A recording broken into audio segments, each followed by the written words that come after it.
don't be afraid to say yes. Don't be afraid to take a leap of faith and see how it works out.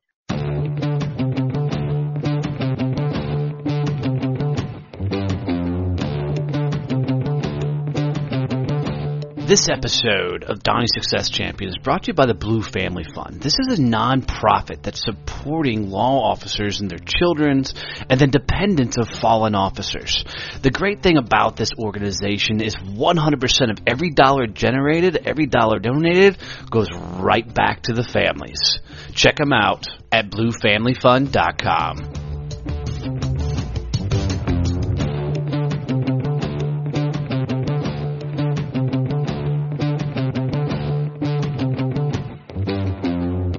Hey guys, looking forward to today's episode. I'm bringing in Travis Witzke, an Army guy, and of course I'm going to give him a hard time about being that. But so it should be a really good episode for us today. So Travis, welcome to the show, my friend. Tell us your story. What's your journey? Thanks, Donnie. Appreciate you having me on. Well, my story is kind of an interesting one that's all over the place. So that started with me joining the Army at 17 years old. I turned 18 in basic in August of 2001. Oh, wow. You had to catch hell for that. Yeah, I did it hidden, so I didn't get beat up until. Oh, nice. But at 17, that means mom and dad had to sign a waiver for you. Indeed. Right. All right. Even my journey into the military was an interesting one. I failed the D-Lab, so I couldn't become an interrogator. And my mom wouldn't let me go combat arms, so I joined as a cook. Oh. So it was interesting. I was actually a competitive cook and competed in Germany in my time there. Really? Yeah.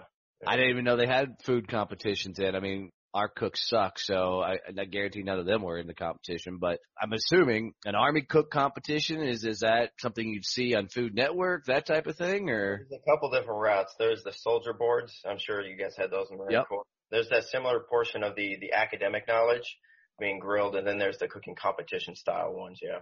Nice. Did you win anything? Just an Army commendation medal, and so I got to throw that up on the greens and a couple little plaques and awards. But Nice. So you got really good at cooking eggs and bacon, and they gave you the awards. Love it. Yeah, pretty much. But that was only a couple years. In my 6 years in, I actually transferred over to artillery. I did my tour in Iraq officially as a cook, my first one, and decided I liked combat arms, and I wanted to go with the meat eaters. So I reclassed, became a forward observer, got stationed with an artillery unit, went back over second time without artillery. So that was an interesting thing to deploy without your main battle staples. Attached to the 2nd MEU over in Ramadi. So I spent some time with some of your brothers out there. And it was a really interesting journey. So really liked my time in, ups and downs, ins and outs that you see over there.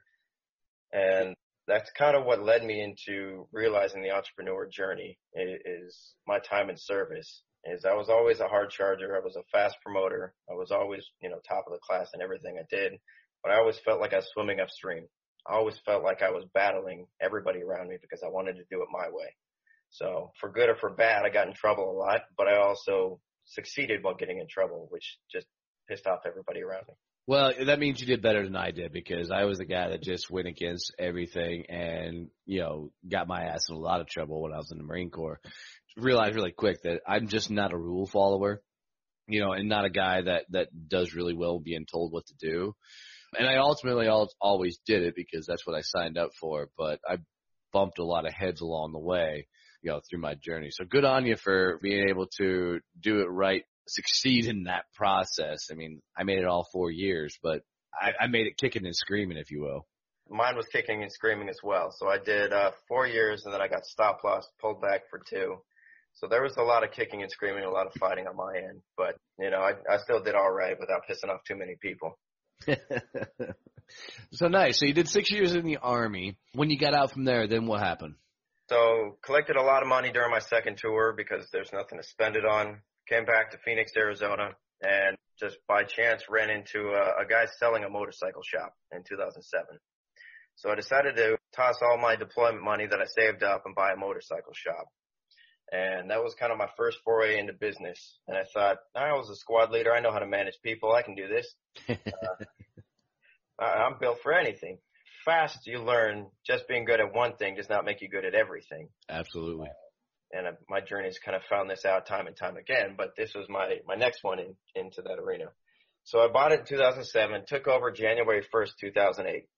Probably can't pick a worse series of months around there to take over a business in the history of our country. Well, especially taking over a business that's a luxury item. Taking over a motorcycle shop, a motorcycle for some is, their main modes of transportation, but for majority of people, a motorcycle is a luxury or an additional piece to their driving arsenal. Right.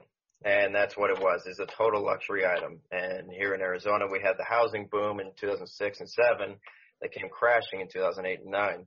So all these luxury items, people were buying up motorcycles left and right because you had a lot of drywallers, framers, roofers, guys that were just killing it, making 60-hour work weeks, and they were in demand. So their pay was bumped up, twice what it normally was. So when I picked up this shop, they were struggling. They were doing probably $300,000 a year in sales. And when I took it over, the tide turned quick. A couple of different things happened. One, I realized I didn't know how to run a business. I went to a community college and started signing up for every class I could. So I'd go to class from 7 to about 10 o'clock in the morning. I'd open up the shop, close it at 7 o'clock at night, and then I'd go right back to school. Because if you're going to succeed, you got to be just a voracious consumer of information. And I did everything I could to learn why I'm failing or why I'm missing that, the ins and outs of what we do every day.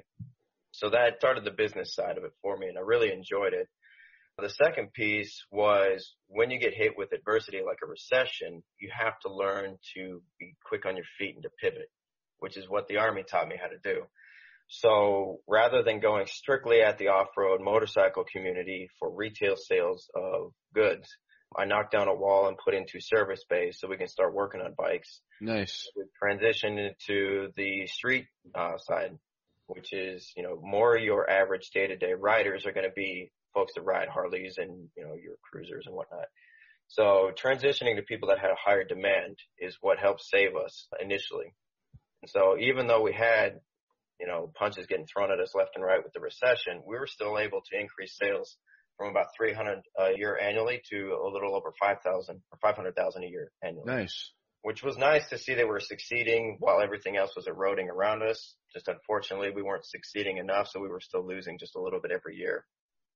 And we ended up closing it after 2.5 years. Oh, bummer. Even though you pivoted, you didn't pivot and make enough revenue coming in to sustain. Right. You learned a tremendous ton of lessons along that way. One, that you need a hell of a lot more knowledge to be able to grow and scale a business, and one, learn how to run a business. So after you shut down a motorcycle shop, you have to move on to a new adventure. Where'd you go from there? So from there it was back to college. Finished up my bachelor's over at ASU in business management and jumped into the financial services world.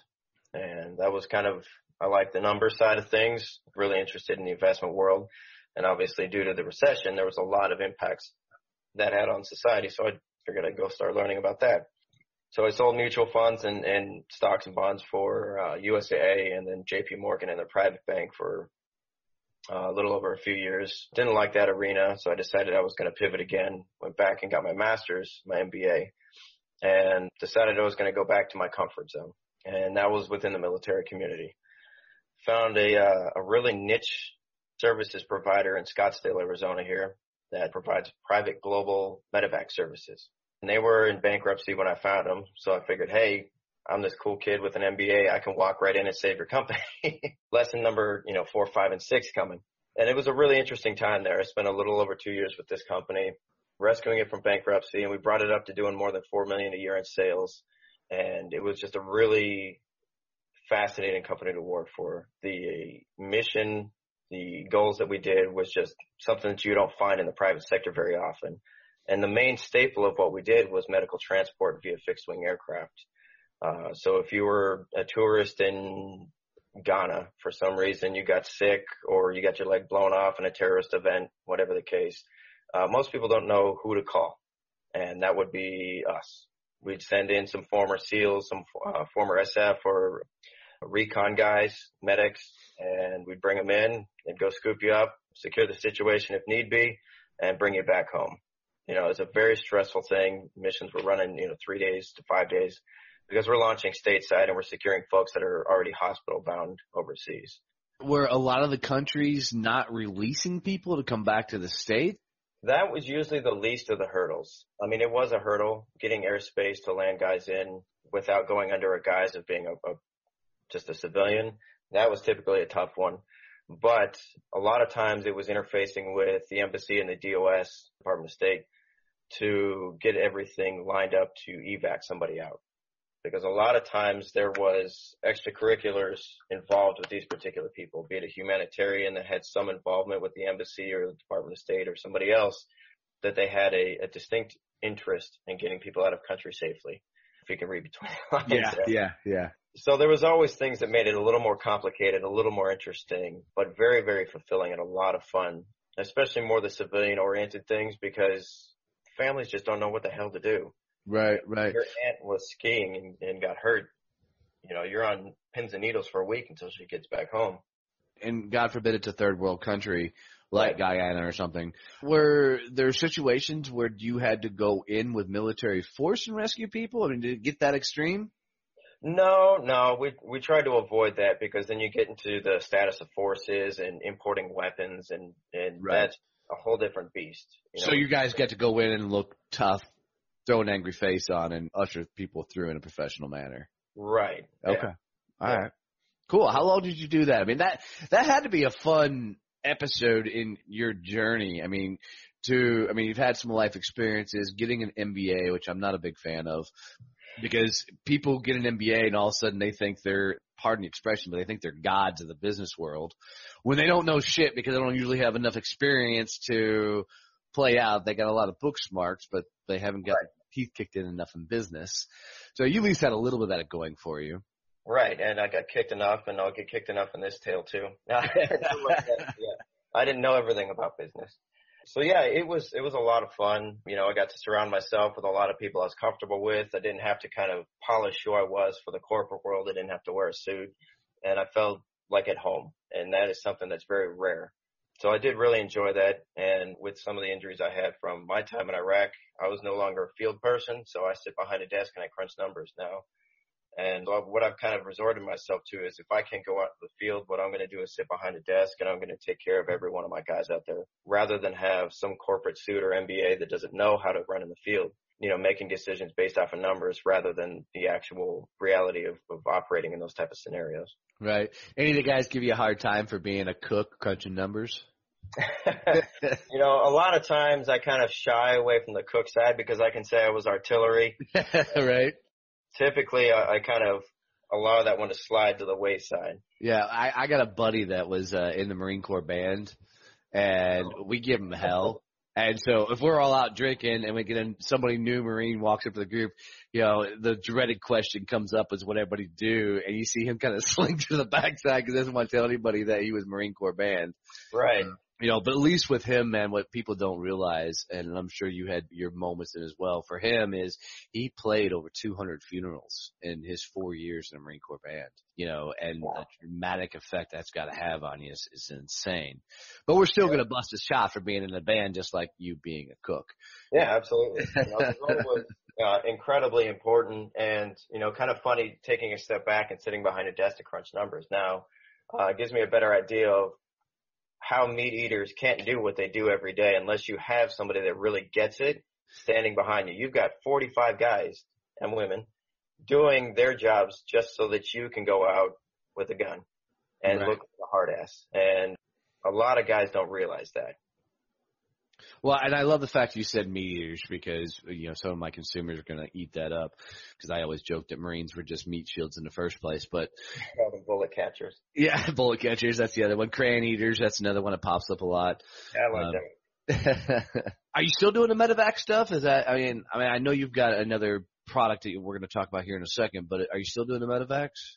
No, actually, I pivoted out of that one. CEO is a very self-determined individual, and he made some choices and decisions that I wasn't a big fan of. So he and I kind of separated our ways. The company's still doing their thing and doing great, but it just was no longer a good fit for me. So decided to separate ways and kind of go at it alone and try something new.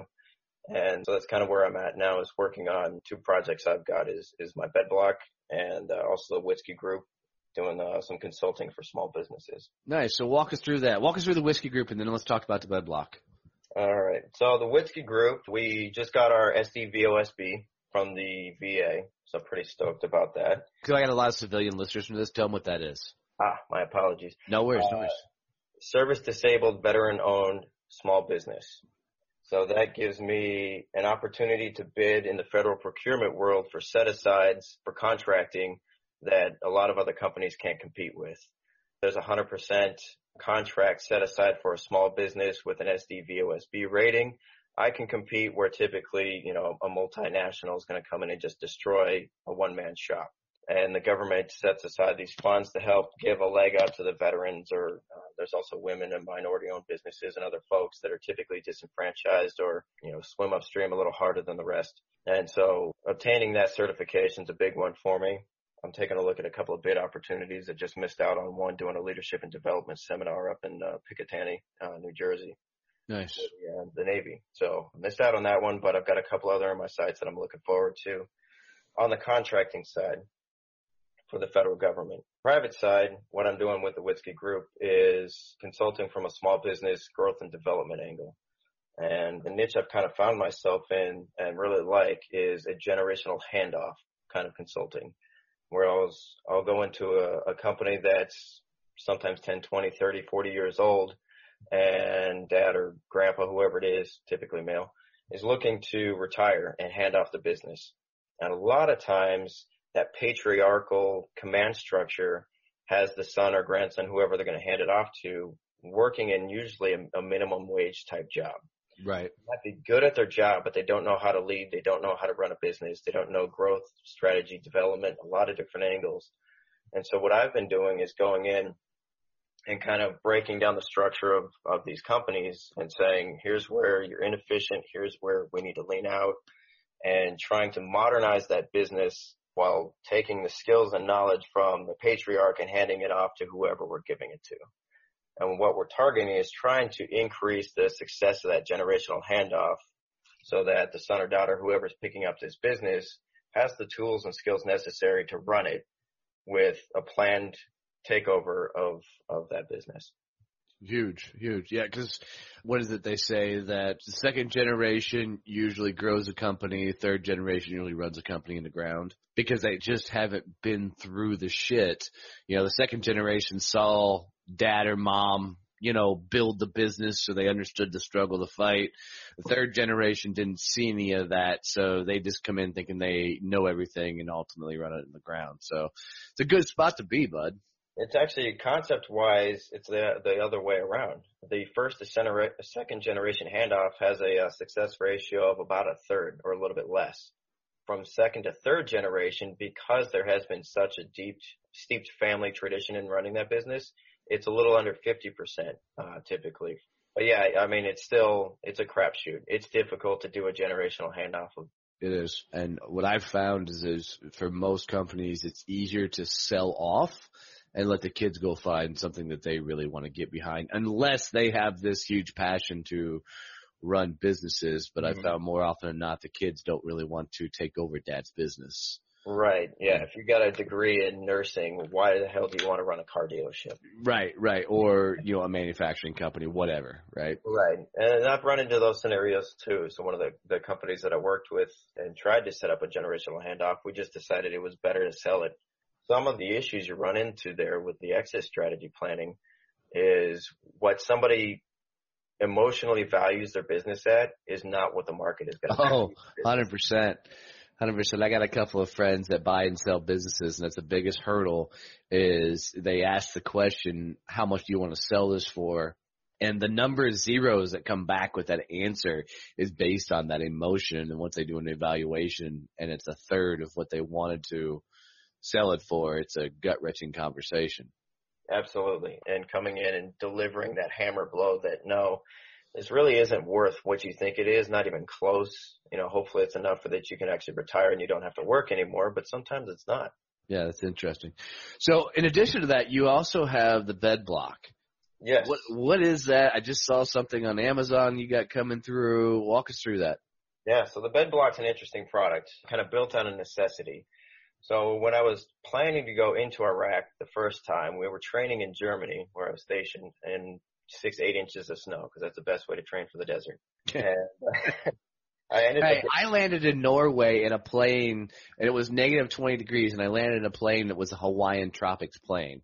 All right, so I get it. It's military training at its finest. Absolutely. So being the hard charger I wasn't going to be found by the op force, so I dug in and just laid there for hours and ended up getting frostbite on my feet. Wait, frostbite on your ass? Is that what you're saying? Feet. Oh, feet. All right. I thought you said in your seat. I'm like, you got frostbite in your ass, dude. Stand up. Well, go ahead. Oh, I should have just stood up anyway. I would have avoided that. So now I'm sitting in the house. It's 76 inside, and my feet feel like they're 30 degrees. So nerve issues related to that. And then I also play rec league softball and rolled my ankle pretty bad last summer. And so that's swelled up. And so a combination of these two injuries, of having nerve damage and my feet cold, I need to keep them warm. And having a nasty rolled ankle, it swelled up really purple. I couldn't put any pressure on it, so I couldn't put my feet under the sheets. So at 10:30 at night, I ran to the garage and started just hacking up some foam I had left over from, I don't even know what, wife making seats or something for the dining room table, and ended up creating this thing that wedges down at the bottom of the bed. And what it does is it helps to lift the sheets up over your feet and kind of creates a tent where you don't have the pressure or weight of the sheets and the comforter down on your toes. So literally this is like a wedge that you put down. Your feet slide into it? No, they slide up against it. Up against it. And the top portion forms, is saying the word cast, is that too strong? No, more like a tent. Okay. So a lean-to kind of a concept. And then what does that do for you? Is it stabilizing? Is it? It's essentially pulling the pressure off of your feet and toes. So it doesn't matter if you're a stomach, back, side sleeper. We all run into issues with wedging our feet down at the bottom of the bed. It forces our feet into an unnatural position.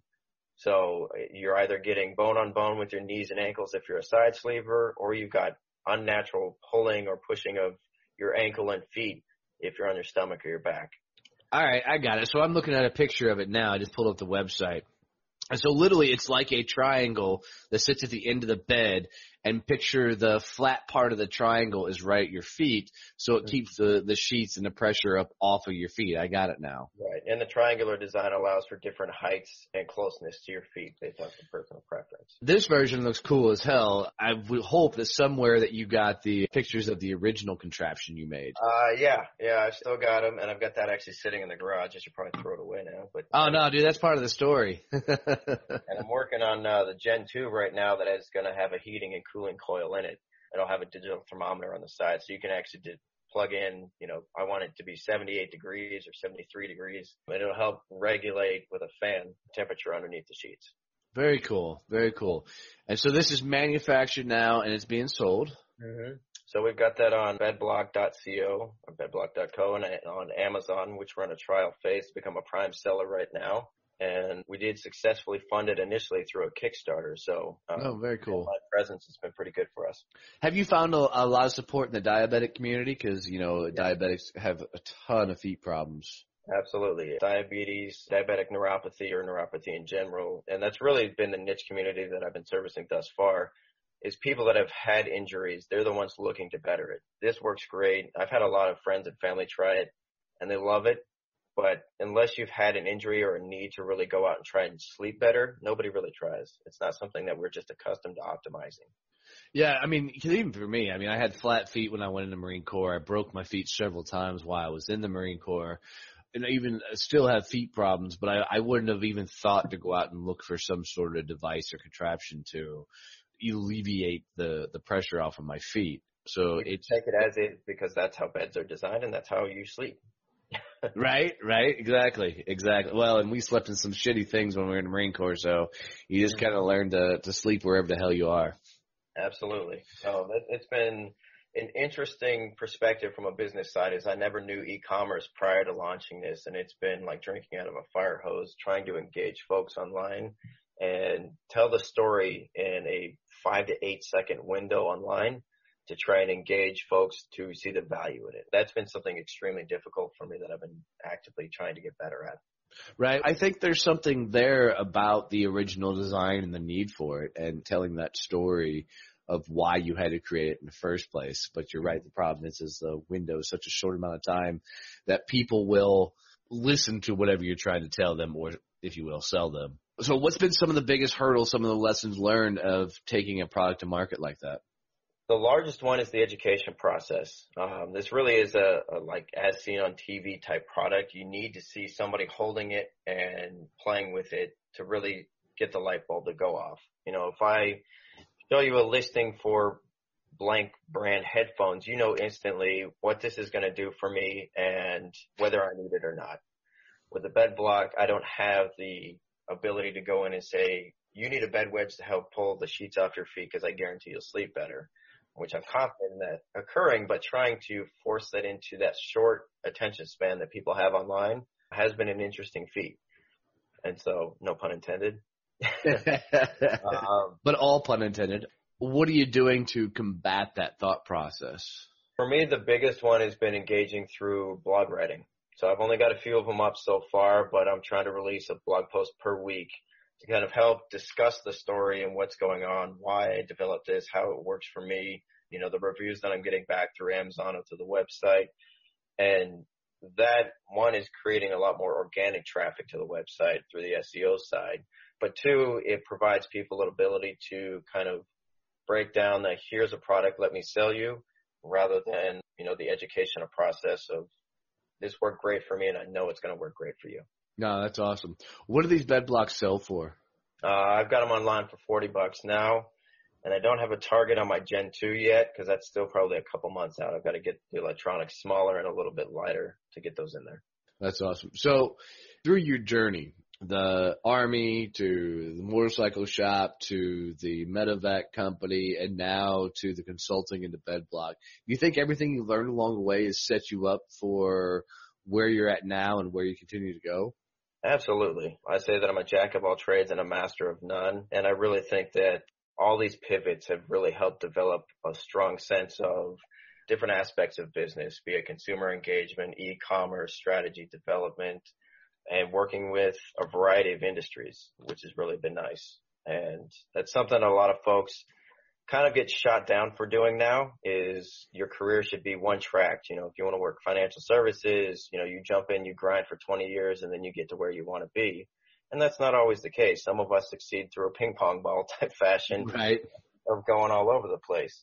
And I think it's really good because it creates diverse networks globally and both locally. So I've met a lot of really good people all over the world through the things that I've done, and recently worked with a group that I picked up a board advisory position for the first New Allied Expeditionary Force out of Canada, which is a nonprofit that does a lot of medical and humanitarian work in Syria and Iraq. Oh, nice. That's been a really good one that I have really enjoyed working with those folks. They do a lot of global cultural engagement with the Middle East and trying to help educate folks here in North America, trying to help refugees and all kinds of other folks, IDPs, etc. So yeah, you know, going all over the place has allowed me to meet and engage different folks in different areas, which has been a really good part of my journey. And I think it just sets me up better for success moving forward. Yeah, absolutely. Absolutely. That's huge. That's huge. Well, Travis, I got to tell you, I've really enjoyed having you on the show, man. And I'm glad to see all the things that you're into and the lessons along your journey.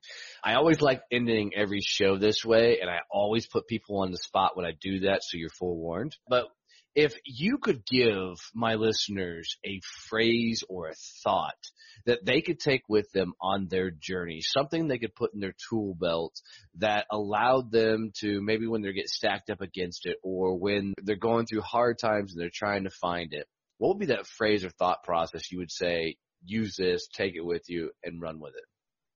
I would say don't be afraid to say yes. Oh, interesting. Go deeper. I think a lot of what we deal with in and out in decision making is doing the smart thing, doing the conservative thing, which can succeed. It you know, protects you. It's a good thing. But don't be afraid to say yes. Don't be afraid to take a leap of faith and see how it works out. And that was a big one that I learned from the Army in my time in Iraq. Relaying back what I do now, nobody's shooting at me every day. Right. So whatever I do, today's easy.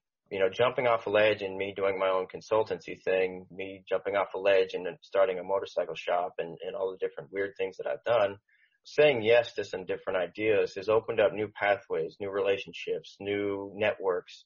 And it's not a traditional growth and success path, but what I've learned along the way and the relationships I've forged are completely invaluable, and it's been a wonderful journey thus far. So say yes. Take a leap of faith. It'll work out. Nobody's going to shoot you. Worst case scenario, your company goes under and you go bankrupt and you go live on mom and dad's couch for 6 months and you do it again. Right. You're still going to live. You'll be all right. That's awesome, brother. Man, I really appreciate it. I loved having you on the show. Thanks for sharing your journey with us, man. Yeah, I appreciate it. It was a great time. So thanks, Donnie.